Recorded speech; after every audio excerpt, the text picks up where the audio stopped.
नमस्कार शेतकरी मित्रांनो, केंद्रीय अर्थमंत्री निर्मला सीतारामन यांनी देशातील शेतकऱ्यांच्या सरसकट कर्जमाफीबाबत केंद्र सरकारची भूमिका अत्यंत स्पष्ट केलेली आहे। त्यांनी सांगितलेले की केंद्र सरकार हे कोणतेही सरसकट शेतकऱ्यांचे कर्ज माफ करणार नाही आहे, त्याऐवजी किसान क्रेडिट कार्ड आणि उत्पन्नाच्या स्थिरतेवर सरकारचा भर असणार आहे, असं त्यांनी आता स्पष्ट सांगितलेलं आहे।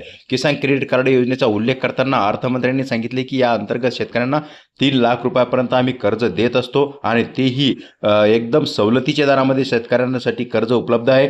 त्या सोबतच उत्पन्नाच्या स्थिरतेवर सुद्धा सरकारचा जास्त जोर असणार आहे, त्यामुळे शेतकऱ्यांना सरसकट कर्जमाफी केल्या जाणार नाही आहे। शेतकऱ्यांचा पाया मजबूत करण्यासाठी आपलं सरकार अग्रेसर आहे। शेतकऱ्यासाठी एक दिलासादायक घोषणा म्हणजे विनातारण मिळणाऱ्या अल्पकालीन कृषी कर्जाची मर्यादा आता वाढवण्यात आलेली आहे। आता ही मर्यादा मित्रांनो 1,60,000 रुपयापर्यंत होती, ती आता वाढून 2 लाख रुपये करण्यात आली आहे। या निर्णयामुळे शेतकऱ्यांना बँक कर्ज मिळणं अधिक सोपं होणार आहे।